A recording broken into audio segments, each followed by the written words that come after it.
سڵاو قوتابیان و خوێندکارانی ئازیزی پۆلی 12 وانەی ئەمڕۆژمان وانەیەکی ئەدەبە لە وەحدەی دووەم ئەویش قەسیدەکەی شاعر معروف و صافیە کە عنوانی الحرية في سياسة المستعمرين. پێشی بینە سەر قەسیدەکە ئێمە مەدخەل إلى نەسمان هەیە کو برێ دەواازەی بۆ چونە ناو دەقەکە لە ئەو نەسەی هەندێک پرسیاری گرنگمان هەیە کەوا بزانین لە وزاریش دێتەوە. یەک لەوانە بۆ نمونە کە دەڵێ ما ئەبرز دوافع الاستعمار. شاعر معروف الصافي لە سەردەمێک ژیاوە کە عێراق لە ژێر دەستی یان لە ژێر داژیکاری بەریتانیادا بووە، ئینگلیزدا بووە. بۆیە معروف الصافي شاعرێکی نیشتیمان پەروەر بووە. شعری وتووە میلەتەکەی خۆی هانداوە کەەوە ڕاپەڕی لە دژی داژیکەر و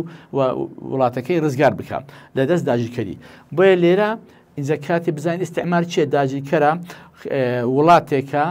دێت و خاچێکی یان وڵاتێکی داژی دەکاتن کە هیچ حەق و مافی بەسەر ئەو وڵاتەوە دانیە، خێر و بێر و سەقافەت و ڕۆشەمەلی خۆی بەسەر ئەو وڵاتە دەسەپێنێتن. بۆیە لێرە کە پرسیارێکە ئەڵێ ما ئەبرز دوافع الاستعمار وما نتائجه، ئەڵێ دیارترین پانەرەکانی داژیکەر چییە؟ ئەمە پانەرەکان چکە لە وزاریش هاتیتەوە لێرە بۆ ئەوەی بەڕێزم کۆ کردوتەوە و هێناتم تا بیناسنەوە. بۆیە ئەبرز دوافع استعمار لە لێرەدا کە لە وزاریش هاتیتەوە احتیمالە دووبارەش بێتەوە. بۆیە بزانێت تەڵەبە وەڵامەکە لە کتابی مامۆستا هەیە. بۆیە دەڵێ دوافع استعماراتە پانەرەکانی داژیکەر العامل الاقتصادی، هۆکارەکانی ئابووری، فەدوە المستعمیرە، وڵاتە داژیکەرەکان چ دەکەن؟ یەکەم تەنهب خەیرات دووە المستعمیرە، خێر و بێری وڵاتەکان بۆ خۆیان زەوت دەکەن وتفرض عليها ثقافتها، و هەروەها سەقافەت و ڕۆشەمبیری خۆیان بیر و بۆچینی خۆیان بەسەر میلەتەکە و ئەو وڵاتە فەرز دەکەن دەسەپێنن. وخاڵی سێم تەجعلها تدور في فلكها، وا دەکات داژیکەر ئەو خەڵکە لە ژێردەستی خۆی لەو وڵاتی کە داژێری کردووە تەنها ئیشی بەو بیتن، نەچن بیر لە شتی تر بکەنەوە، تەنها هەر پێویستێکیان هەبێ داوا لە داژیکەر بکەن و بە دەوری ئەواندا بسوڕێنەوە. کەواتە سێ خاڵی هەیە پانەرەکانی داژیکەر: تەنهب خەیرات دووە المستعمیرە، خێروبێری وڵاتی دژێ دەستی خۆیان بۆ خۆیان دەبن، بۆ خۆیان حەلال دەکەن، تەفرض على ثقافەتە ڕۆشنبیری خۆیان و بیر و بۆچوون و هەموو خۆیان بەسەر ئەو میلەتەی دەسەپێنن، هەرچەند بیر و باوەڕیان جیاواز بیت و بیر و بۆچوونیان جیاواز بیت. وتجعلها تدور في فلكها، وای دەکات کەوا بە دەوری ئەواندا بسوڕێنەوە. خاڵی نەتائیجی وەما نەتائیجه دەرەنجامەکانی چییە؟ دەرەنجامەکانی یەکەم ئیفقار الدول المستعمیرە، ئەو وڵاتانەی کەوا لە ژێردەستی خۆیان چ دەکەن؟ هەژاریان دەکەن، فەقیریان دەکەن، دائیم پێویستیان بەوان بی. و دوو سلب حڕیەت شعوبیها، و هەروەها ئازادیان لێ دەسێننەوە، لێیان زەوت دەکەن. و خاڵی سێم تەمس معالمها القومية والحضارية، هەرچی پێناسە و شوناسی نەتەوایەتی و شارستانیان هەمووی دەسڕنەوە. بۆیە وا دەکەن دائیمەن هیچیان نەبێتن، هەموو شتیان پێویستیان بەو بیتن. ئەوە پانەرەکان و هەروەها دەرەنجامەکانی داژیکەر. دێنە سەر خاڵی دوم: أقرأ النبذة الواردة عن حياة مؤلف هذا النص، ثم أقرأ عنوان النص وأحاول أن أجد الرابطة بين الاثنين. ژیانی شاعرەکەی وەردەگرین باشە، پاشان عنوانی نەسەکەش دەخوێنینەوە. ژیانی شاعر طبعا ئەوە ژیانی شاعرە معروف الرصافي. طبعا شاعر معروف الرصافي پێش هەموو شتێک بزانی شاعر البؤسی والحرمان، شاعری و شاعری هەژاری و بێبەشی بووە. طوع فن الشعر للفكر السياسي، هنري الشعري كذا هزري سياسي والوجدان الوطني وهروها كبرى وجدان الاجتماعي كما طوع السياسة لفن الشعر وهروها وسياستش كيدوتا هنري الشعر كاتا يعني تيكاتشي كديا لا أو دري هنري الشعري برتنا سياسة شي برتنا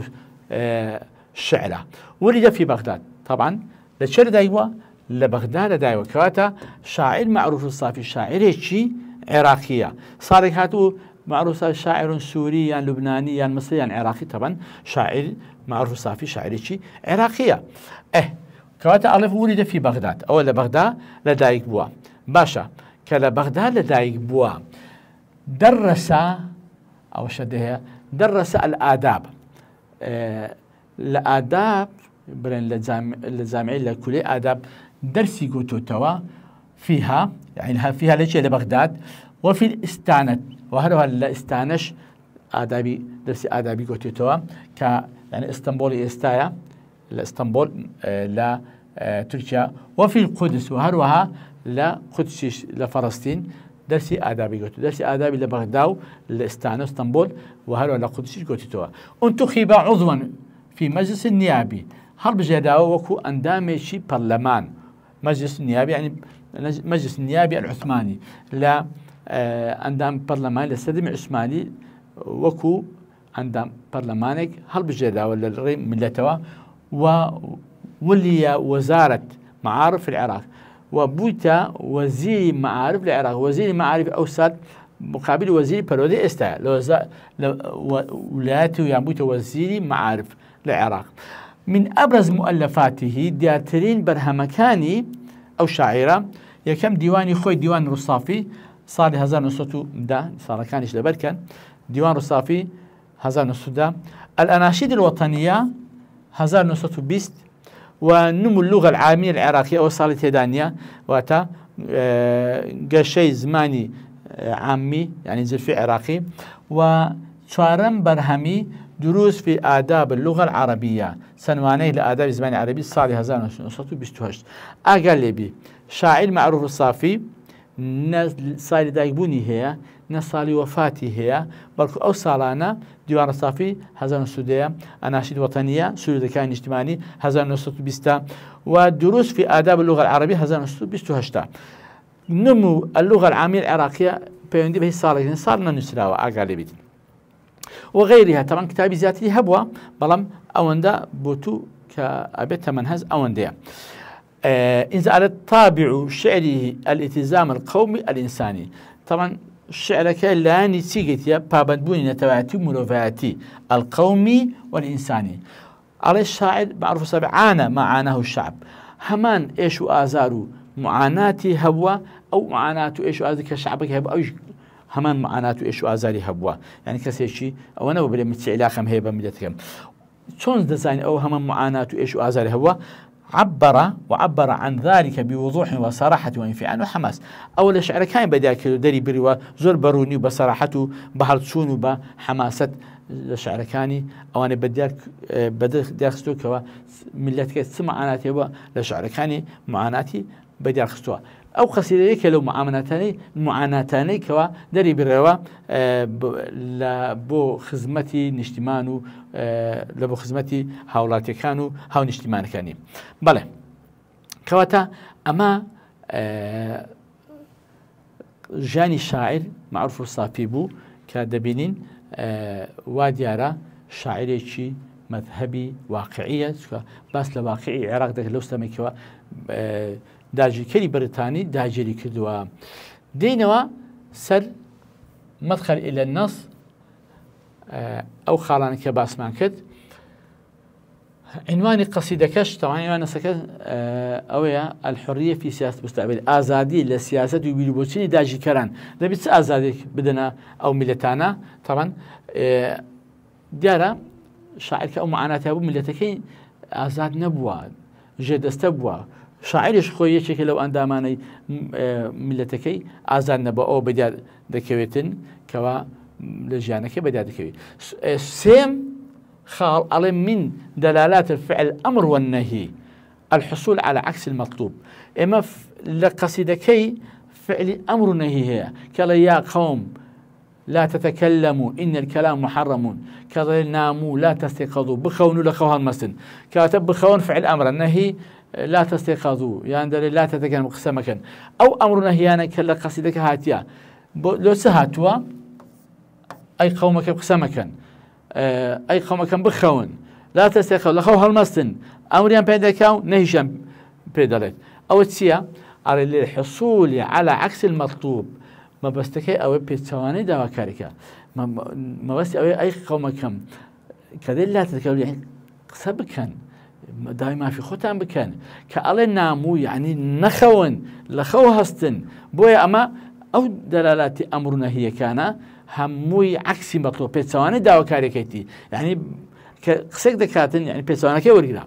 كأن تقول لشخص أزعجك ارتفع صوته وكو مروفك دنجا جوركي دنجا زبالحكي بزاري كدو دنجا أوندا جوريا سي بيدالي ارفع صوتك عفوا ارفع صوتك أكثر فإنني لا أسمع بيدالي تو دنجا زيادة برسكوا دنجوا دنياي تكادات واجي كن كردي أوندا دنجا جوريا جيجي كردي دلي تخوا هسه دنجا برسكوا جيمني سدالي أو تيا أو كو خشمريك بيكدني ارفع صوتك أكثر فإني لا أسمع أو بيتسواني داك يعني بيدنك كاكا تزور من البيزار كربو دنجا برزي باشا دينا سر قصيدك دينا سر قصيدكي معروف رصافي كلا سر أوي بيتسواني داوكاريكي تي هموي نسكا على عنوان أو نص أو قصيدة الحرية في سياسة المستعمرين عنوانك تسيا الحرية في سياسة المستعمرين آزادي للسياسة داجي الكرانة على يا قوم لا تتكلموا إن الكلام محرم ناموا لا تستيقظوا ما فاز إلا النوم وتأخروا عن كل ما يغذي بأن تتقدموا ودعوا التفهم جانبا فالخير ألا تفهموا وتثبتوا في جهلكم فالشر أن تتعلموا أما السياسة فاتركوا أبدا وإلا تندموا إن السياسة سرها لو تعلمون مطرسم وإذا أفضتم في المباح من الحديث فجمجموا أما شيء قلت يتي الشاعر معروف الصافي الشعرك هجديرا هموي تعليق توانزا لداجكري بريطاني دكا كلو كاتي عراقي داجي كدبو على يا قوم لا تتكلموا أي قوم كم قسم كان إن الكلام محرم قسا كلام بو إيوه حراما إذا ناموا لا تستيقظوا بخونوا لخوها المستن ما فاز إلا النوم نومو نيبردوتو إلا خوتو نبي تخوا دوكس تنكسي بيش برشي بكن مجموعي رابكن بخويت تخوا خوتو براوية نخير أول ليرة أو كتوانزيكا على وتأخروا عن كل ما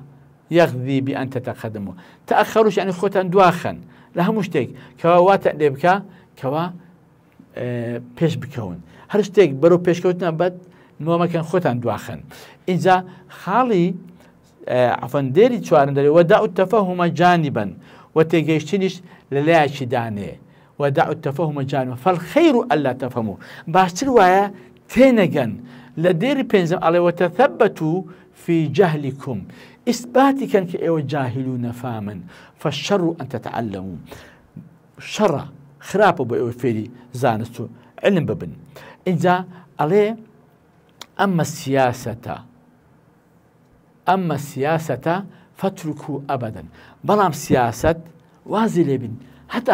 أبدا وإلا تندموا أجنا بشمان دبنوا هاي السياسة بكن لو شو در إن السياسة سرها لراسدة سياسة نهينيشي هي لو تعلمون متصف أجب زانن زور آلوز نارونا آخر وإذا أفضت في مباح من الحديث فجمجموا اگر ريش بيدان لو قصي داجيك غودي فرمستان ديا داوكارتان تيا اوش در مورد كس داجيك بينا خوشا حزنا كاتم بو فجمجموا قصكتا نودتان به نو ميدر كينن ئەو هەمووی توانجا لە داژی کار بۆیە کە سەی دەکەین ئەو دێرانەی کە شاعر وتێتی یا قەوم ئەوە سەیکە یا قەوم چییە؟ طبعا ندایە یا قەوم النداء كواتا نداء شكل أنواع الطلب لا تتكلموا النهي ناموا الأمر كبفعل الأمر سبيكيديا ديسان لا تستيقظوا أوش نهي وتأخروا عيني أوش فعل أمر باشا أوش فعل أمر ناموا ودعوا عيني أوش فعل أمر وتثبتوا أوش فعل أمر كواتا إما تسدبينين تماشك نداء نهي أمر باشا وهروها فتركوا أوش رفع الأمر باشا آخركش لدير كده فجمجموا أوش فعل الأمر كواتا هم أو ديرانا كده بينين تدا طلبي تدا نداء تدايا نهي تدايا أمر تدايا بزانا أو هموان أو همو طلبانا كتسدرا دقينن استوبيكا أتواني أقبل إلا نمطكي نمطي إعازية أقبل إلا استوبكي استوبي إنشائية خاصة نيودير كاني يكم وهروها برام نيودير دم أو أنا زور بيان استوبي خبرينا شو دليل يا قوم لا تتكلموا استوبي إنشائية بس إن الكلام محرم جملة اسمية الكلام محرم قصة حرامة خبرك يحتمل الصدق والكذب لو أنا راس نبي درو بيتن بوقص آية حرامة كسي دائما في نخير كاتا أو جملة كاتا أو أنا حتى ديري بينزم نيوديري كميان الأسطر الأول نيوديري كم هموي جملة إنشائية نيوديري دومش أبيت جملة خبري جملة خبرية كسبكتية وظفت جملة خبرية جمل خبرية في قصيدة أو في الأشهر الثانية لقصيدة معروف الصافي للتعليل لابد التعليل لا أو كش ديتا بيشمان للدراسة نسكا كواتا معاني كلمات كاني قصيدك كبرز هاتوا أو دو كلمة من هي كالله مترسم يعني غامض جمجموا يعني تيا أخفوا الكلام في صدركم مترسم غامض يعني نادير ألي جمجموا أخفوا الكلام في صدركم يعني سكانتان لناو سيكتان بهرنو ميدر تشينن دلي مبرن قصيدة كاش معروف رصايب وتويتي دين سر معجم النص ودلالته باشا فرهنجي دقكو آماجكاني سؤالي كم على أشرح الكلمات الآتية أو شانا شيدكموا شرحي دكم كلمة كانش تسين خطابيان وخنكاراني عزيز يقضي تيا يعني يفرض يعني يستوجب يعني فرض دكا يعني بيوز دكا دخوازيت أدي أفضتم تيا أفضتم يعني أكثرتم يعني زور تانكر أي المباح تيا مباح يعني المسموح يعني رقي بيدراو يعني جائز ليرش تشكا كالقصيدكي ناظم حكمتش باسمان كرد لقصيدكي يا وطني على من المرسل ومن المرسل إليه شيء مرسلة شيء بيامنيركيا طبعا أجر قصيدة بيتين كذا يا قوم لا تتكلموا إن الكلام محرم المرسل أجر الشعب درين شاعرة المرسل شاعرة أجر ناوي يقول بقى خلاص شاعر معروف الصافي أو زوج الكاتبة بيقول بقى مرسل شيء معروف الصافي مثلا هر كسيد كي إلي أبو ماضية ما نقص الشاعر معروف الصافي المرسل معروف الصافي ناوي نسيبي ناوي كده أجر نشي دابتين بلا قال الشاعر كاتب مرسل شيء شاعر ليرو كذا يا قوم لا تتكلموا إن الكلام محرم ناموا لا تستيقظوا ما فاز إلا النوم أو حتى أخيري أو الشعر كاتب مرسل شيء بيعمل ركيا شاعرة أي مرسل إليه شيء مرسل إليه شو كل لو لقينا أو ناظم حكمة بس معك أجا حرف النداء يا هبو أو دوايا أكا كبدن المنادى بانكراوكا أو أبيت المرسل إليه أو مرسل إليه لدوايا أكا يعني أجل يا نبو حرف النداء نبو لرستي كم مثلا لا قصدكي لوحدي بينزما كعلى من مبلغ عن الإمامة هي شاعر أبو عتاه شاعري عباسي من مبلغ عن الإمامة إمامك يعني ما بس رئيسك يا شيخ خبر بنريبو سروك كواتا السروك أو كادبيتا مرسل إليه من مرسل عني الإمامة أجر قوتي شاعر قال الشاعر فلان في ناوش كي قولوا أو كسا قوتي لبو فلاني أو كيف لدواي فيك أو دبيته أو بيامك نادي بو فلان يعني بو مدح فلان بو يعني كبر عتابي فلان يعني بو حماسة يعني يعني رثاء بو فلان أو هموي لدواي أو كتقولي قال فلان في لبو ناو كي قلت أو كاتا شاعرك بو شي قلتوا أو ناوي دوم أبتا مرسل إليه بو إليه مرسل إليه أليري كاميانا أو دري يا قوم ليري قلتي لشاعري سادري يا قوم كواتا لا تتكلموا أو دوايا أكا مرسل إليه بو إليه شيء دري بنو قومي يا القوم قومك أبتا مرسل إليه سؤال السيم على أبي لسان يتكلم المرسل أم بلسان مستعملين آية مرسل بات الشاعر آية شاعر يا مرسل بزماني خلق سركيان بزماني داجي كركان وما دلالة أفعال الأمر والنهي التي استخدمها دلالة أفعال أمر والنهي كلنا وقصيدك بكاري هنايا وتدلالة شي هي بوي دلين سؤال سيم لو والله ألين يتكلم شكلا بلسان المستعمرين طبعا أو شاعر بدوش واثق سيكديا هم با برخصار أجا برخصار بيتن بزماني داج كركاني سيكديا برام فعليا شيء أو خسانة كديا أو وشانة شيء بكاري هنا طبعا شاعر وكو فعليا شيء أو شعري قلت إيش شيء إداج كراني خو إبرتاني كانيا الشاعرية كاتو فعليا بلساني يعني بزماني خو سيكديا شاعر معروف صيب فعليا تكلم بلسانه بزمانه خسكية بلام وكو شكلا وكو رخصار بلسان مستعمرين بزماني جارج كران أقولتي شكلا أو لسان مستعمرين أقولتي فعليا بلسانه باشا أما أفعال الأمر والنهي أدي فعل أمر ونهي كان سمعنا دكات فتدل على عكس المطلوب همو وتايبي سواني داو كاريكا أو فعل أمراني كهمو دليل نامو أو أمرك لا تستخدموا نهيك لا تتكلموا نهيك تثبتوا في جهلكم أمرك ودعوا التفاهم أو أمرك اتركوا السياسة أو هموي أمرا أو أمر نهي أنسيا هموي بيتوانية هموي بيتوانية دعوة كاركان يعني سياسات بكون ترشي سياسة مكان داوي ما في خوتان بكون واز ما هينن داوي علم بكونوا فعل علم بنو جاهل مبن أو هايا بيتواني دعوة كاركان يدل على عكس فتدل على عكس المطلوب دينا بريسياري شوارم ما دلالة الفعل ناموا والفعل تستيقظوا باشا أو زوجو مهمة بريسياري آيات النبي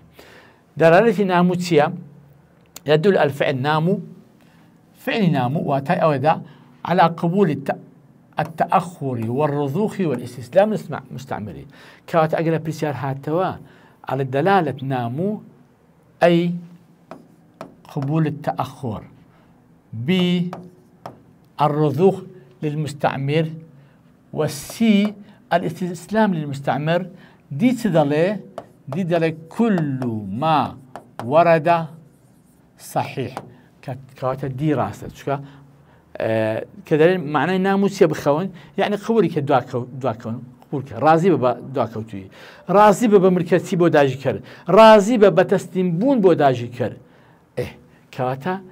عدد يكتسيا در كل ما هم امان راس بلا هم امان راس اگر بس ايش تدابو قلت قبول تاخر يعني عدم رضوخ للمستعمر وعدم استسلام او كاتب بس قبول تاخر شو عدم رضوخ يعني مركز نبون عدم استسلام تسليم نبون برينجار بونون معناه برينجار بونو ذاته بويا أو كانت أجبرك كل مرة صحيح غلطة بس أي راسته بس أجبرك قبول تأخر الرزق المستعمر والاستسلام المستعمر كواتي ديكا همو أمالي بيشور راسته أي أدي باشا ما دلالة ثورة باشا تستيقظوا يعني سيا وما دلالة فعل تستيقظوا أما ببون ليلوس أما فعل استيقظوا بلان فعل استيقظوا تستيقظوا يعني استيقظوا سيا فيدل على الثورة استيقظوا واتاي شورش دداتن شورش بكن على المستعمل شورش لدجي داجي كرو وعلى التخلف ولا دجي دواكوتوي أقوتي ما دلالة فعل استيقظوا دلالة فعل استيقظوا سيا على تدل على الثورة على المستعمل وعلى التخلف كواتا شورش لدجي داجي كرو دجي دواكوتوي دين سر برسياري بينزم أذكر في المخطط الآتي أبرز المطالب أركز في المخطط الآتي أبرز مطالب المستعمرين من المستعمرين إنزا قطابي أنو خنكاري عزيز أقرمي إما لاسم فاعلي باسمان كذ كيقولون مستعمر مثلا اسم فاعل لفعل ثلاثي درس كامل غير ثلاثي ألف لام زيادة وردقيتين أو ألف لام زيادة باشا وهروها لآخره كش زاروه تاء مدورة وردقيتي زاروه ياء ونون واو ونون ألف تاء أو أنا وردقيتين بويا لردا أو ألف لام زيادة أو ياء ونون زيادة أصلك اسمها مستعمر هر وشيك بسرتها ميم مضمون بو بيش آخر كسر بو أو أبيت اسمي فاعل أو اسم فاعلة بلام أجر عكسي بو ديس ألف لام فريدة يا أو نكش لو فريدة سبدا ميتوا مستعمر أجر سرتها ميم مضمون بو وهروها بيش آخر فتحة بو أو أكون مستعمر أو اسم مفعولة أو أبيت اسم مفعول كانت اسم فاعل لغير الثلاثي رباعي بخماسي السداسي بسرتاي ضمبي بيش آخر كسبي أو اسم فاعلة أجر سرتاي ضمه بيش آخر فتحبه أو أبيتا اسم مفعول بلى دين سر أذكر في المخطئات أبرز مطالب مستعمرين من المستعمرين دياترين داوكاركان داجي كرام بسر داجي كراوكان مستعمر يعني استعمار داجي كر مستعمر يعني كسي جردستي استعمارك بلى يكم أبرز هذه المطالب يكم تيا عدم الكلام دياتين أو يعني أو أجر هاد قلت أي بيت يدل أو تدل أي بيت يدل على عدم الكلام بيتك أو دريا قوم لا تتكلموا أو أن يدركم إن الكلام محرم كما شكا أقول يا قوم لا تتكلموا إن الكلام محرم هذا بيت يدل على أي عدم الكلام بأنه عدم استيقاظ سي التأخر يعني عدم الفهم كاتا كبزان أو بيت معنى عدم الكلام ليه لا تتكلم دوز الكلام هاتيا كاتا عدم الكلام ورامين راستا هذه لبو النوم عليه قال الشاعر ناموا لا تستيقظوا ما فاز إلا النوم كاتا لو بيتش على تسي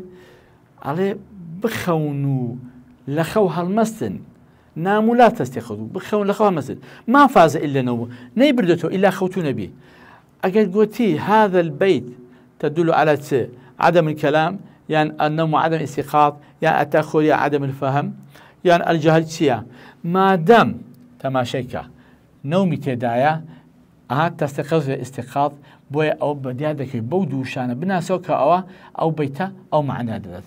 أقل قلتي البيت الذي يدل على نوم على الاستيقاظ يا قوم لا تكلموا ناموا لا تستيقظوا وتأخر عن كل ما يغضي بأن تتكلموا أو كاتا لو دياراتو بكي ديادكي هذه تأخر لبيت تأخر دري وتأخروا عن كل ما يقضي بأن تتقدموا أتخدوا دو خوا خدوا خلاهم أو اشتكوا برو بيش كوتين الدباتن أولا لتسيا تأخروا تدا تأوش ديارة هذه عدم الفهم لوش بيتك أدري سي عليه ودعوا التفهم جانبا تجيش لا شيء ثاني تمام. فالخير ألا تفهموا سدر لا عليه دعوا التفهم جانبا تفهمش لا شيء ثاني تجيش لا شيء ثاني. فالخير ألا تفهموا باش رواية هنا جن فالخير ألا تفهموا بقول يرد شيء عدم الفهم ما دام تفهمي تدا دوز التفهم تدا بويا عدم الفهم أو والله ما كي راسته أدي جهل لا جهل يجدله عليه وتثبتوا في جهلكم وتثبتوا في جهلكم إثباتكا كأيوة جاهلا أيوة نفاما وتثبت في جهلكم. فالشر شر إيوة سبكا أن تتعلموا فالشر أن تتعلموا إثباتك يعني بخود إلا إثباتك من جاهل كاك يستيناكم حتى داجك واس لبينتن جاهلي جيلي نفامي نزاني أوزا أما أو ما ندوي أو ندوي نبي فعل علم زان زانب نبي خد برا بيشت ببوية وتثبتوا في إثباتك جاهل فالشر أن تتعلموا كاتا علين هذا البيت يدل على عدم الكلام أي التأخر عدم الفهم يعني الجهل ما دام جهل تيدا بله جهل تواوا ديري أو يكن بدوم سيم تارم بينزم ششم وحفتم أو جاية ترك السياسية على أما السياسة دو ديري هدو همان معنى ذاتن على أما السياسة فاتركوا أبدا أما السياسة وازلي بن حتى وإلا تندموا أجل السياسة وازلي بن حتى باش نزيك سياسة مبن وإلا تندموا أجل باش ما ندمنوها إذا على إن السياسة سرها لو تعلمون متصل لراسيد السياسة نهنيشي أجل بزان زور ألوزا كوات أو تسددات هدو ديرك ترك السياسة شو باس السياسة ده أو أبيت ترك السياسة لديري هشتم أخير على وإذا أفضتم في المباح من الحديث فجمجموا وإذا أفضتم في المباح من الحديث فجمجموا أجر داجك ريش بيدا بوقسا كردن قلت فرموت الدوية فجمجموا قسا كردن دل بيانو ما يدري شينا بعد داجك تورا نبيد أما ليرا سدويتن سواء عدم التحدث عما يزعج المستعمرين قسنا كيكوا هيس قسنا كيكوا داجك بيزار بيتن لخوتي عادس مكة كواتا قلت إذا أفضت في واحد من الحديث فجمجموه أو تسير تأخر عدم فهم جهل عدم كلاميا عدم التحدث عما يزعج المستعمرين أو عدم التحدث عما يزعج المستعمرين أي قلتي وتثبت في جهل فشر أن تتعلموا أو آية جهل يعني عدم فهم يعني تأخر يعني ترك السياسة طبعا جهل ما دام جهل هل يكون الشيك تدا بديات دخن بو ناسي نوي بيتكان يان ألين أو عدم التحدث عما يزعج المستعملين سواء تعدادات على ياخذ كام دير أو تعدادات أو كاتل أتو ديركي بيدريو دتشاني دكاي أو واتاي ديركان أجا بريسيار شون هاتوا أجا دربا بو ناسينوي ثم أبين علاقة هذه مطالب الحرية باشان أو داوا كاريانا داوا كاني دايشكر عدم الكلام خسنكي دايما في خدمك لخو بخون لخو هالمستن خوتان دواخن بيشكوتو مبن عدم الفهم تيمغن جيلو هيربن جهل نفام بن فيري علم زانس زانب ترك السياسة بكن السياسة بو خدمتي ملتها اگر سياسة بو خدمتي ملت نبي يعني نبي باشترا وعدم التحدث عما يزعج المستعمرين قصصنا كي كوا داجي كرانو كساني ظالم مستمكاران بێزار بن ئەوە هەمووی پێچەوانەی داواکاریکەیە بۆیە دەڵێن ئەو مەتالیبانەی داگیرکەر و زاڵم و ستەمکاران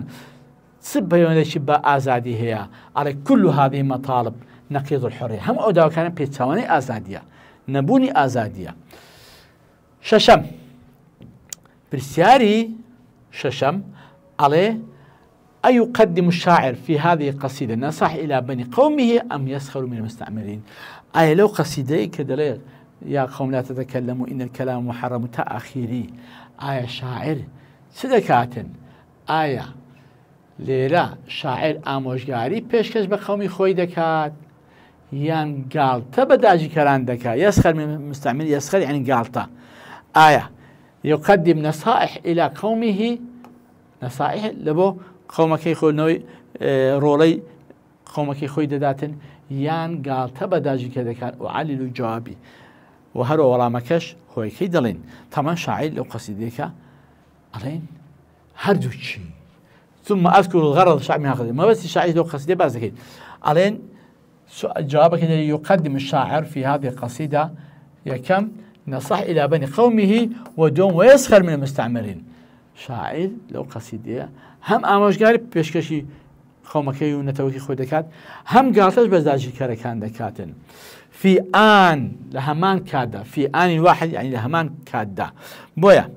أبينين سيكين عليه فالنصائح ليرا فالنصائح آموشگاری كان ليرا تسيا تتجلى في دعوة قومي إلى قيام بعكس ما طلب آموشگاری كاني شاعر أو بدي دخات كواد داوا لقومكي دكاتن بقيام عكس ما يطلب إليهم بيتسواني داوا كاركي شاعرة بيتسوانكي بعكسوها والسخرية أدي قالتكتسيا تظهر في فضح مطالب المستعمرين ليرز دا ديوي داوا كاركاني أو داوا كداجي كده كان دوي عيبداري هم بكاتن فصحي هم بكاتن عيبداري هم بكاتن مستعمرين بهذا الأسلوب التهكمي الساخر إنزا بو أسلوبا قالت زاريي ديويت بو شوا داجي كركان عيبدار بكاتن حيان ببا فصيان بكاتن بوي أقا بسيار هاتو أقالبي هلا أوك قوتي الشاعر التهكمي الساخر من هو؟ شيء شاعري تهكمي ساخر شيء إلي أبو ماضية ناظم حكمته يان معروف الصافية ياخذ برين زهير بن ابي سلمان طبعا شاعر معروف الصافي شاعر تهكمي الساخر بوي معروف الصافي راسته إذا على غرض ما غرض الشاعر علين فغرض الشاعر ما بس الشاعر لو قصيدتي عليه هو إفهام إذا هو إفهام مواطنيه حقيقة المستعمري علين ما بس الشاعر أو التيجاندني هؤلاء كانوا هؤلاء اجتماعي كانوا قومك خوي روي راسقيني داجي كان حقيقة المستعمر ثم الثورة عليه باشان شورش بكان لدجان لبوس الشورش بكان طلبا للحرية والتقدم بو داواكاري آزادي وبيشكوت خواست بيشكوتن بويا ما بس الشاعر التي تيغاندني هاولاتكاني خوي تيغاندني قومك خوي روي رشي راسقيني داجي كانوا وهروا إنزا شورش بكان لدجي بو داواكاري بو آزادي وبيشكوتن إذا قبل طلبا بوشايبتي للحرية أي للتقدم للتقدم والحرية يعني كل ما غير سعين الحرية والتقدم أوقاتي أيو بي والله راس دبيتين دينا بسياري تراكيب النص وأساليبه تراكيب النص وأساليبه إما طبعا أو من هي بيش بين باسي أو بكين إما مصدر من هي مصدر دو جول من هي مصدر مؤول وهذا مصدر السريع إما مصدر السريع ما أخوين دبو مصدر السريع سبو اسم مأخوذ من لفظ الفعل ناويك بو مصدرك بو والجرابو لا فعلك يعني لا فعلك يدلس كرابو بو نمونا أقدر يعملوا عمل باشا إذا زيادتليش لك أو من لمن هزمان بفعل غير ثلاثي هاتية باشتر وايا أو كا ما مستي برشاد هنتو غير ثلاثي بنتوا مثلا أن تتقدموا أبي تقدمكم أن تتعلموا تعلمكم أبو الشوا بويا أما فعل ثلاثي ما هنا برام ثلاثي بيان غير ثلاثي بيتين أجر مصدر مؤولي مصدر مؤولي بيقدر لأن كفعل مضارع أن كو فعل مضارع باشا أنا أو أن فعل مثلا عمل كل بيت مضارع عمل أبتا تعمل باشا أن تعمل أوكي أوكي بويا مصدر أو يستنها بو ضمير مخاطب دبيتن يعني سرتا فعل مضارع بتأبيتن ثلاثي بيان غير ثلاثي زيادة غير ثلاثي أو إشارة بيتوا بويا أن تعمل كاتا بو مخاطبة يعني تو كارك بكي أو بو شيء بو مفردي مذكري مخاطبة طبعا هو بو مخاطبة هم بو شيء مصدر بو مصدر مؤول للمخاطب فقط بو يعني كسي دوام مخاطب يعني شيء كسي دوما باشا بو بستي كسي دوما مخاطب بو كسي دوما بالله إذا كسي دوم أن تعمل بو مفرد مذكرة أن تعملي بو مفردي مؤنثية بو تاشي مية بس إذا زاني أنا ستة فعل مضارع بس كوتاك يا أن تعملي بو عفرتا أن تعمل أن لقيتها دواي ألف اثنين با آخري هاتيا أو بو مثنايا هم مذكر وهم مؤنث هدوش أن تعملوا أو بو جمع ذكورة بو كوي نيرة جمع ذكور أن تعملنا أو بو جمع إناث بو كوي مؤنث بو كوي مي بله إنجا أجر أن كو فعل مضارع بو لا داي فعلك كو فعل هيس نهات بو بس أن لقيت أبو أن لقيت حذف دكي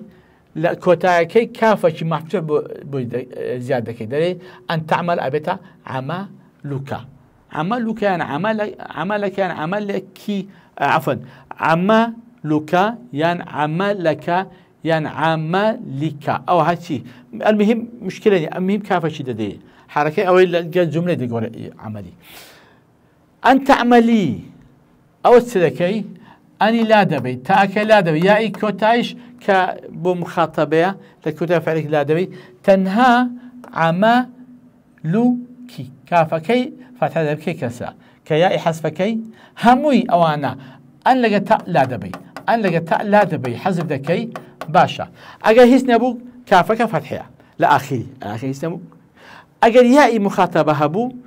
كافك دكي كسرة أجر ألف اثنين نبو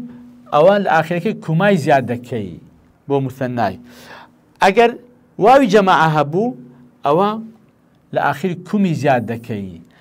أجر نون نسبونا أو كني زيادة كي نونك مشدد ومفتوحة بويا كو مصدر مؤود كي صريح أو هموي أن كوف فعل مضارع أن لقر فعل مضارع كبتاء أن تاء لا دبي باشا هيس نبو كافك فتحة يا أهبو أكيكي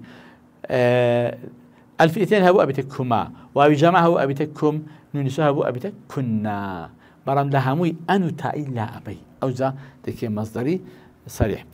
بوي أجر فعلك تماشيك أجر أن تصبر بي مصدر مؤول كودكي مصدري صريح سيرك يعني أو كتازهم ما شاركت كرتي مختصري أن تصبر أبزانا يعني بلين أن تتقدم أو سدكي بابا كاتي مصدر أن تصبر أن لا بدبي تأكي فرد دي بس صبر دمي صبر زائد ك أجا أن تصبر بي صبرك أن تصبري صبرك أن تصبر صبركما أن تصبروا صبركم أن تصبرنا صبركنا أي أجت أن تتقدم بك فعل خماسي بوشوا أني لا دبي دو تأي كمش لا دبي باشا دو تأبو يك تأي لا دبي يدي كنا أي كتير يدت نسي هردو تأي فردي بريق قدمك نا أبيت تسي تماشي تقدم يعني تقدم فرقين تقدمك بو تاشنير تقدمك بو تاشمي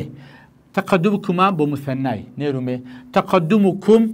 بو جماعي ذكور كوي نير تقدمكن او بو جماعي إناث بو كوي مي أبو الشيوة بو زيادة كيتو وهروا أجل مصدر مؤول يجبو عفوا المصدر صريح يجبو كده كمصدر مؤول هما شتا عيني شت وش دري سبريك حسن كسبريك كسر حسن تقدمك كدكي أبي أن تتقدم تقدمك أبي أن تتقدما تقدمكما أن تتقدم تقدمكم أن تتقدموا تقدمكن أن تتقدمن أبو الشيوة أو يدكي بو يدالة السؤال عند تحويل مصدر مؤول أن تشاركوا إلى مصدر سريع تقول أجر مصدري مؤول أن تشاركوا بقوري بو مصدر سريع سيدكي بزانا ضمير غائب هم هتدانيا بس ما نكديا نا المتكلم هرنيا مشاركتي أو شيء نية مخاطبة أي سيا أن تشارك على مشاركتكم أو والله مسي راستا أوان تشهروا زياتر مثلا أن تتعلموا أجل بيك يوم تعلمكم أبو الشوا باش سؤالي إذا بويا أما ليرا لو برسي على في بيتين الثالث والخامس وأول أن وما بعدها بالمصدر المناسب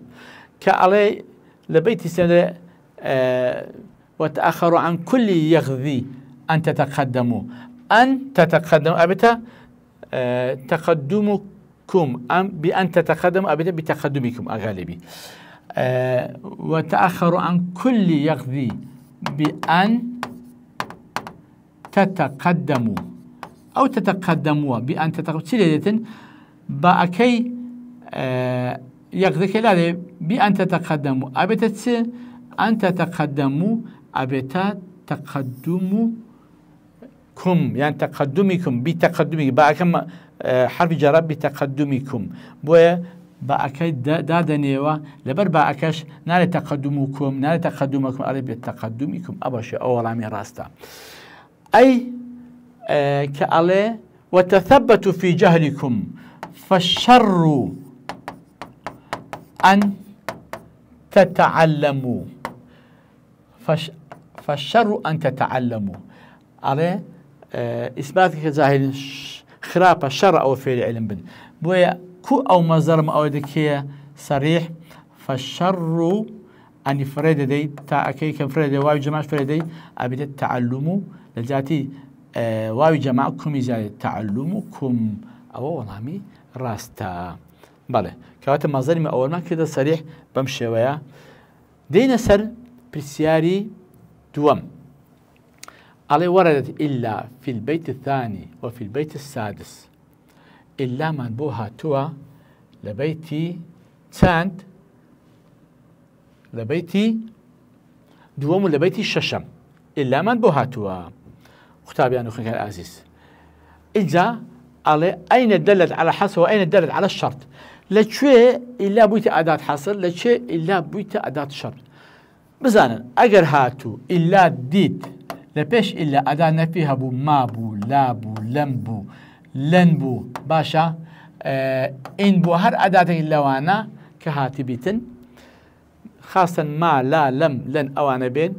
أو زا لباشوش إلا هبو أو إلا ستانصد أبيت أداة حصر أبيت سي أداة حصر ما دام إلا أداة نفي لبيش بو ما بو لا بو لم بو لن بو أوانا أبيت أداة حصر بلام أجر إلا بيني لبيش أما هبو أما يان واو هبو يان هردوشي هبو باشا أما السياسة فتكو أبدا وإلا تندموا أو إلا تسيا أو إلا دبيت أداة الشرط لو بو أداة شرط عليه ما مسألة بروي واو لبيش إلا هي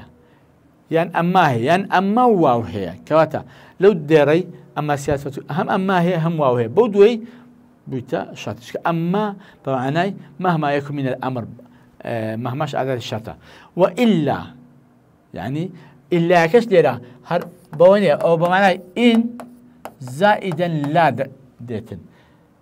إلا بمعنى إن زائد لا وش إلا أداة إثنين حصرنية إن لا باشان نونك حذف لجاتي أو نوني شدت شو تسر لامك وش ممن وعمن كونوا حذفك شدت سر ميمي من لم منو عن نوني منو عن كنوني كحذف دبو شادسو أبوت مين منو عن من أوش إلا بوتا إلا أبو شوا إلا بوتا س إلا أو شدتي أو نوني كحذف كرايا أو إلا أجر بس واوي لبيجبو وإلا باشا يعني أما هبو أوزا واو أوزا إلا أو لهذا الحال أو إلا يا أبيت أداة شرط باشا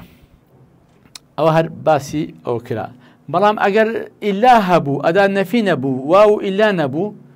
رستيشي أريبو أو إلا أبيت أداة استثناء شو سيز نوع إلا من هي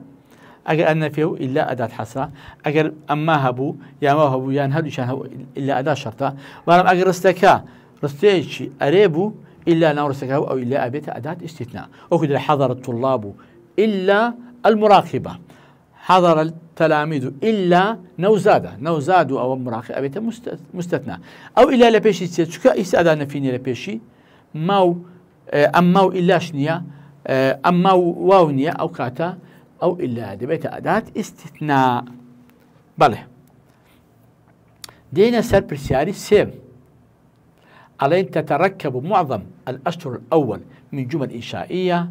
في حين أن الأشهر الثاني من جملة خبرية عليه بيك ديت زوربي نيودركاني يكم رستي دارشتين الجملة إنشائية وهروها لعيني كاتج دا شطر دوم نيودير دوم أبيت الجملة خبرية بويد لين أبين ذلك روني كما على في الأبيات الخمسة الأول لبنز ديري يكم يتركب أشهر أول من جملة طلبية كاتر رستي كم تي جملة طلبية بيك دي لنهي أمر وهروها نداء شيء يا قوم نداء طبعا بيك دي لتي النداء والنهي والأمر نداء وأمر لو يا قوم تدا يا قوم باش نهيش لا تتكلموا إن إن الكلام محرم إن الكلام محرم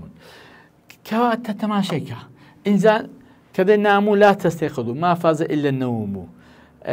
إنزان دعاء وتثبت في جهري ودعوا أتفاهما إذا أوانا حمو كدين سنوانا حمو جملة إنشائنا طلبي تدا أمري تدا نهي تدا بويا على زوربي أشطر الأول يعني شطر كم أو النيوديري كم بيدرين شطر الأول يعني بيدرين صدر البيت بس لير قلت الشطر الأول أو النيوديري دو بيدرين شطر الثاني شطر الثاني نيوديري دوم كادرين زوربي نيوديري كان كم جملة إنشائية هذه الشطر الثاني تي جملة خبرية علين في الأبيات الخمسة بنز ديري كم شطر كان يكم تي جملة طلبية جملة طلبية نداء نهي أمر باشا نهي أمر نداء والشطر الثاني جملة خبرية نيودير دوميتشا جملة خبرية إن الكلام محرم باشا ما فاز إلا النوم أبو الشوا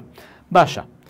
علين لبعد أين وظفت الجملة الخبرية للتعليل لشيء جملة خبرية كان توظيف كراية بو تعليل بو كاري هر كاتك زور بجا طلبي لبيجبو وكو أمر نهي ونداء واستفهام أوانا كهاتي للاستفهام نهاتيا أمر نهي ونداء كهاتي بيت كان دواي هاتي تسيل لبو تعليلا على أي قوم قسمكن لو سبب تسيل لو خسبوا حرامة ناموا لا تستيقظوا ناموا لا تستيقظوا بو ما فاز إلا النوم بخون لخوها المستن بو بخوين لخوها المستن على تشكا نيبردوتو إلا خوتو نبي أو قصتي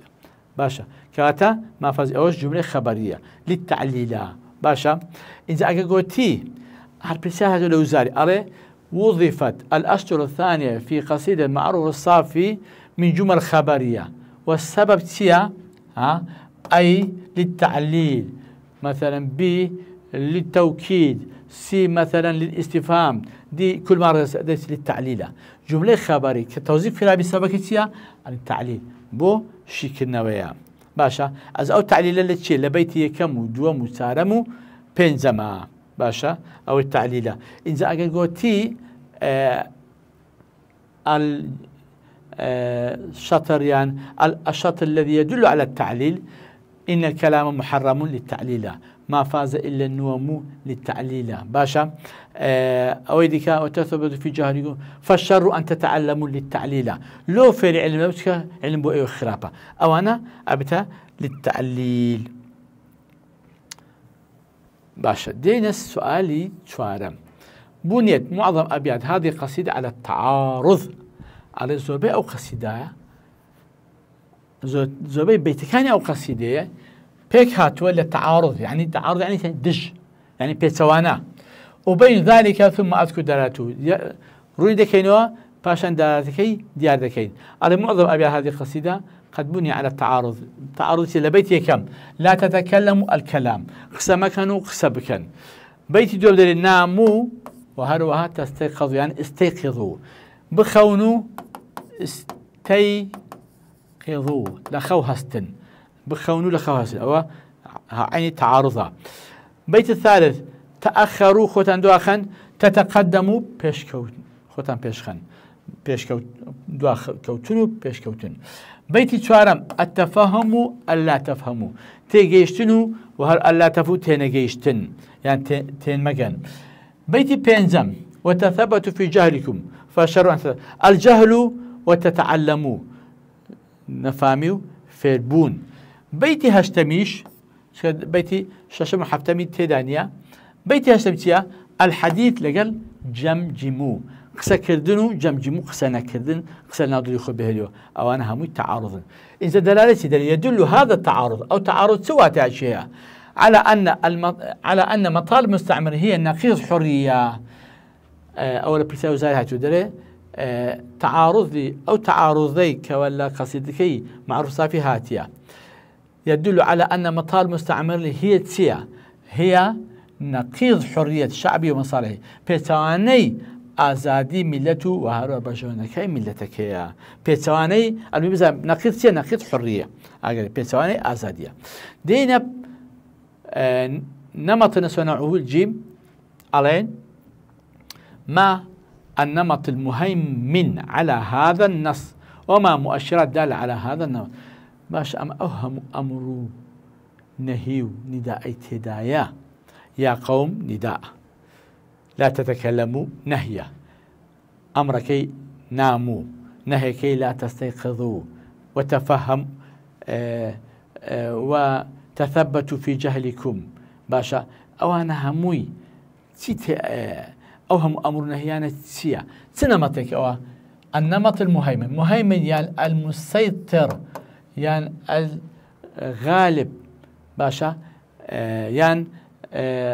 الكثير أو نمطك زورة زالة مسيطرة لسر أو نصيت سيا سنمتك زالة بس عليه هو النمط الإعازي. نمط إعازية هو المهيمن هو المسيطر على نمط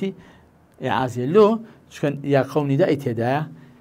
نهي تدا لا تتكلموا نهي تدا لا تستيقظوا باشا أمر تدا ناموا وتثبتوا أو أنا همي أمرشن فتركوا وازبين أو هم أمرانيت كتدايا كواتا نمطي عظيم ظالة بس النسكي. والمؤشرات الدالة عليه قوة مؤشرات نداء يا قوم نهي لا تتكلموا أمرش ناموا. دين سر برسالي دوم أراجع مدخل إلى الوحدة دينوا سر مدخل إلى الوحدة إنزا كدتشينوا مدخل إلى وحدة ثم أعلي انتماء هذا النص إلى أدب الواقعي باشان أو نصي دسشان ذلك كوا أو بيوندي بأدب واقعي هيا ما يعلل انتماء هذا النص إلى الواقعي أو كهوكارك انتماء أو نصا بو أدبي واقعي دكات يكم خال أو اختيار موضوعي من صميم الواقع استعمار أو شاعرك أو موضوعي دياري كدوا كلا حقيقة واقعي استعمار باز دكات أو لبي موضوعك باسي حقيقة داجي لو كان العراق لجال دستي داجي كلي بريطانيا أبوها. ثانيا التركيز على الجوانب السلبية في المجتمع زيادة التركيز للي كان الناريني دكالنا كومر هذا وكو عبودية باشا وكو جهل نفامي وكو الخضوع المستعمر هەمووشی تێدا لە دێرەکان بەدیا دەکەوێت کە یا قەوناتەکەم یعنی ئەتو عبودێتی ئەوانە بکە جهل خۆت فێری علم مەکە و جاهل بە و تەواو خۆزۆ ئێستا بە هەموو شێوەیەک چی داوەرێکەکەی تۆ ملکەتی داژی کرد بە. ثالثا تحريض الشعب على الثورة وجعله مسؤولا عن مصيره. تحريض الشعب على الثورة هانداني تحريض يعني هاندان يعني تشجيع كنيش ملت بسر شورش كشورش بكن لدجي داجي كرو وهذا جعله مسؤولا عن مصيره وهروها وبكات كوا واهس بكات أو بربسة لسر تارنوسي خوي تارنوسي ملتكي. ورابعا تحليل ظاهرة الاستعمار وتفصيل مطالب المستعمرين. شيكنوي دياردي داجي كرو وهروها بدرج بيداني خال بخال داوا بداوي داوا كاركاين داجي كر هبزانا همو بوردي باز دكاتن مو أو بوردي باسي حقيقة استعمار دكا وداوا كاين استعمار دكات على لكي يزداد شعبه وعيا لحقيقة المستعمر بويز زياتر ملتكي روي راستقيني داجي كر دستشان بداد وهروها وأهدافي مرامة قلاوة كان داجي كريش نشاني ملتكي بدات دينا برسياري إذا كان برسياراتو بل إحدى هذه الاختيارات تدل على انتماء هذا الناس من أدب واقعي. يكلو اختياراتنا درس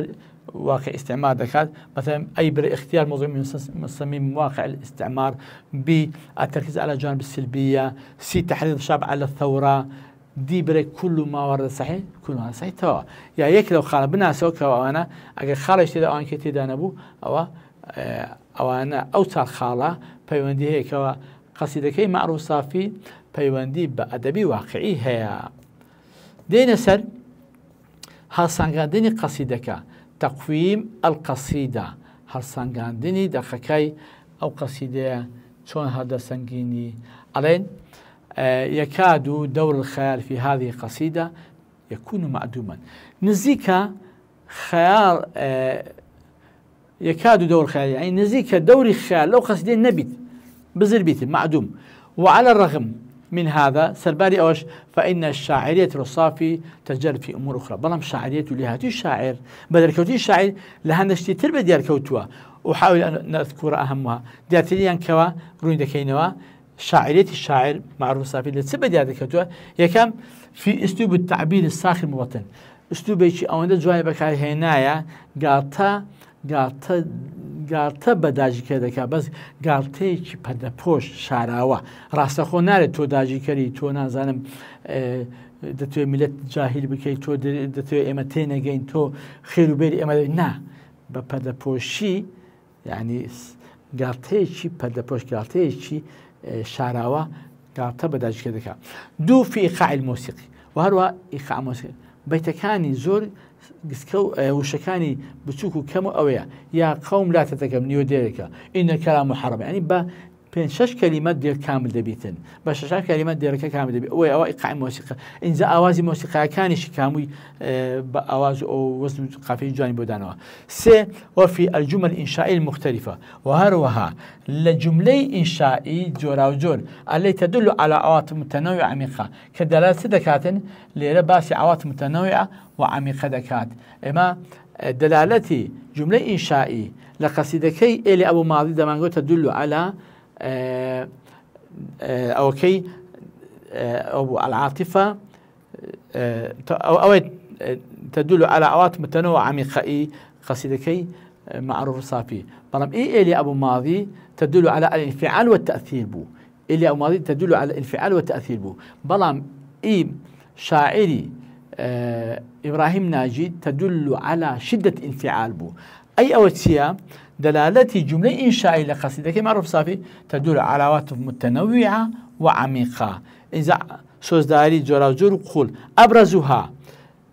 دياترينيان عواطف متنوعة عميقة سيا يكم النقمة على المستعمر داخل شان لسد داجي كر أو يك دو التألم من واقع الذي تتردى فيه شعبه دل بإيش وخم خواردن لو واقع كميلتكي تدايا جيم نزعته القومية والوطنية وهروها رزكي نتواتي ونجتماع بالوري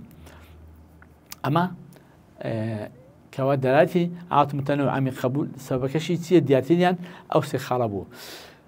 لذلك يرى بعض النقاد أن هذه القصيدة أقرب إلى النثر منها إلى الشعر. على رخنا جركان هندي لرخنا جركان دبين أو قصيدة الحرية في سياسة المستعمرين نزيك تلا للنثر كنكل الشعبي كأو الشعر على بخشان نزيك تلا سبب كيسيا. هل أؤيد رأيهم هذا ولماذا؟ آية تول لقر أو رأيي نلي على الرغم من ذلك السرباري أوي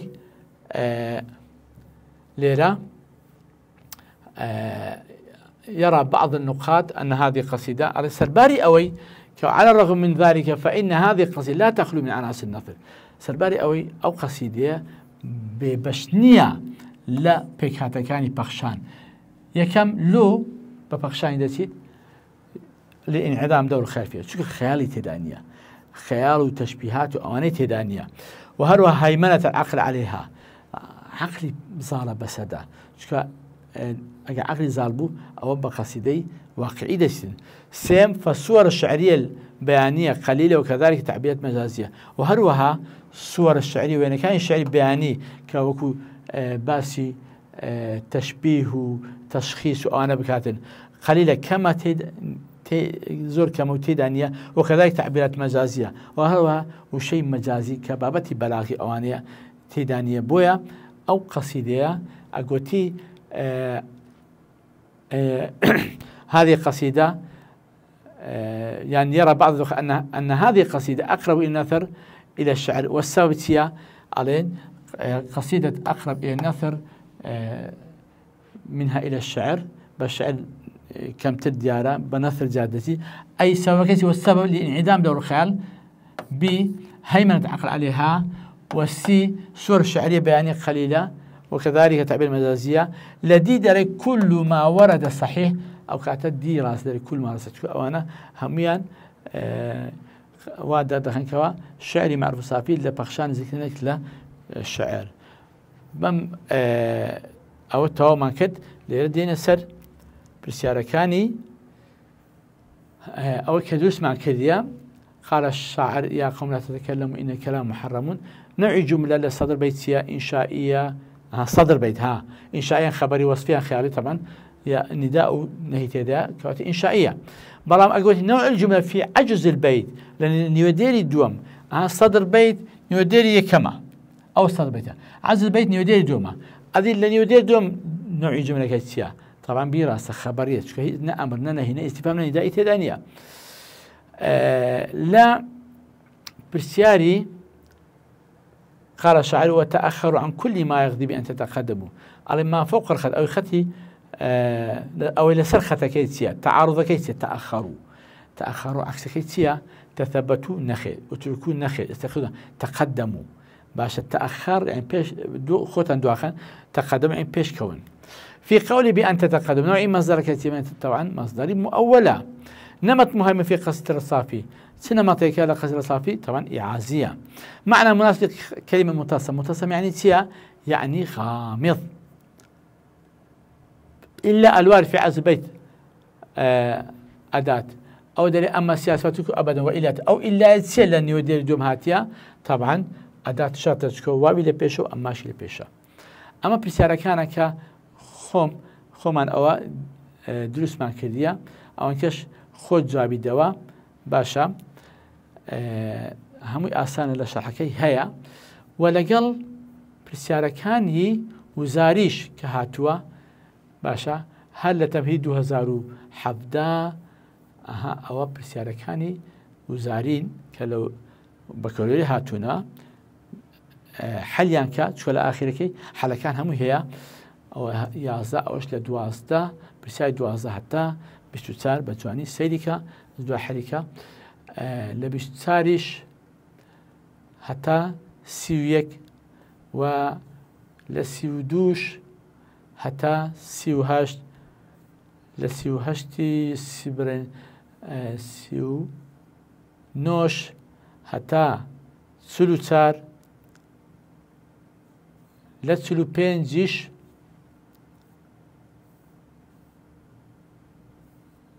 45 ئەوش هەتا 49 هەتا 48 دیارێتەوە لە 49 هەتا